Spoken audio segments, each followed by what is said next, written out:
Bonjour et bienvenue sur Food Abellino. Aujourd'hui, une nouvelle recette. On va réaliser une mousse au chocolat coco à partir d'un pot de pâte à tartiner. Alors, vous prenez ici votre lait de coco. Le carton, vous pouvez l'ouvrir aux quatre coins, comme ceci. Voilà, appuyez, bien mélanger. Et là, à l'aide d'un ciseau, vous coupez l'extrémité. Voilà.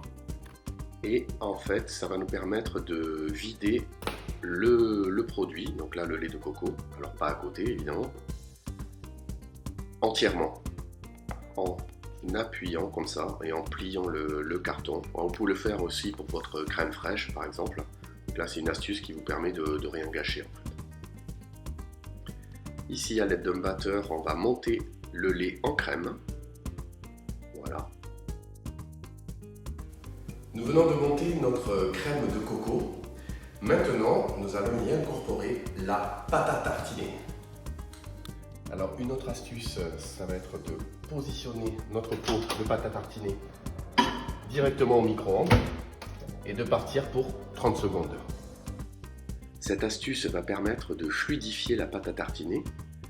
Voilà, c'est beaucoup plus facile ensuite pour la verser à l'aide d'une cuillère comme ça. Je viens récupérer tout le chocolat.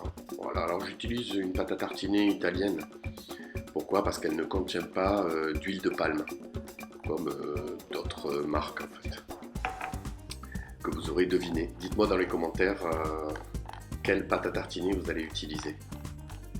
Et là, on vient mélanger énergiquement les deux produits. Et là, au visuel, on va voir vraiment que le chocolat et la crème coco vont s'amalgamer parfaitement.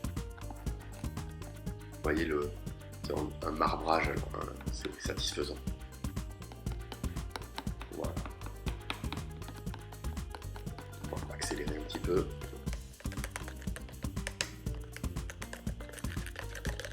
Jusqu'à obtenir quelque chose de lisse.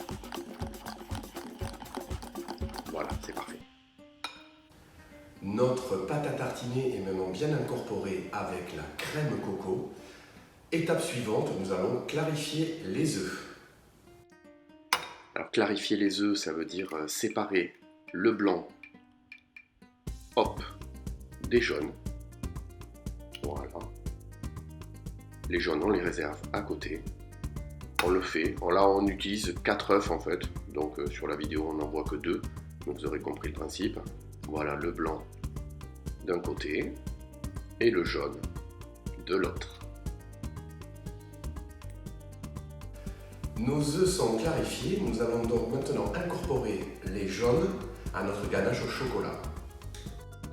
Voilà, donc la gourmandise ici, puis vous allez voir la brillance qu'on va obtenir en déposant donc ces jaunes.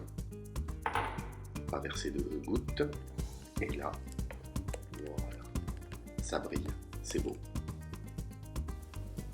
Puis ça va être au tour, et bien tout simplement du coco râpé. Le coco râpé va venir apporter une texture, une mâche.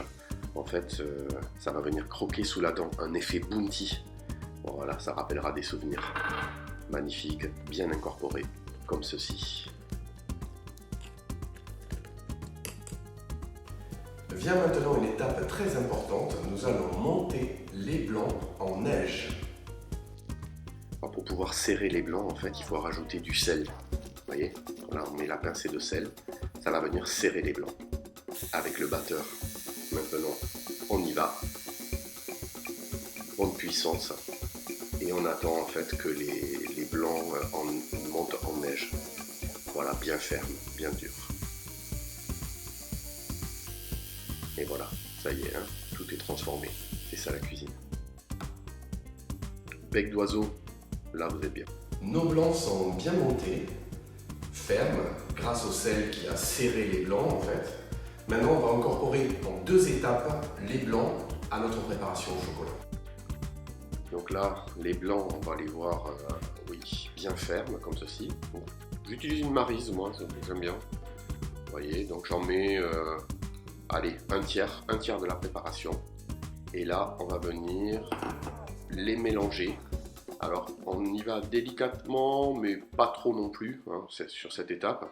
Là voilà, c'est pour bien mélanger ici en une première fois. Par contre là, on verse les 2/3 restants, tout d'un bloc.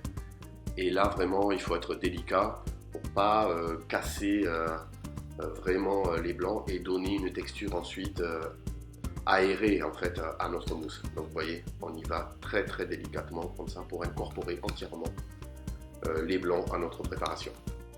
Voilà, le mélange est homogène. Je rajoute ici du piment d'Espelette qui se marie parfaitement bien avec le chocolat et qui en plus va relever une note aphrodisiaque. Et voilà, tout est réalisé. Ultime étape et pas des moindres. Il va falloir au minimum 4 heures au réfrigérateur, 4 degrés. Donc pour mettre notre mousse pour qu'elle puisse se prendre et avoir cette texture aérienne qu'on aime tant. Pour le dressage, je remplis une verrine, voilà, avant de le mettre carrément au frigo. Hein. Et puis je viens saupoudrer la coco râpée, comme ça en décoration. Et puis ça a un intérêt gustatif aussi, et puis c'est joli, ça tranche, voilà. Et en finale aussi, je dépose tout simplement de la menthe poivrée. Très intéressant, voilà, au milieu, magnifique. Merci beaucoup d'avoir visionné cette vidéo. Si elle vous a plu et si vous voulez en voir d'autres, vous pouvez soutenir la chaîne tout simplement en vous abonnant ou alors en écrivant un commentaire et bien sûr en likant la vidéo. Sur ce, je vous dis à très vite et bon appétit.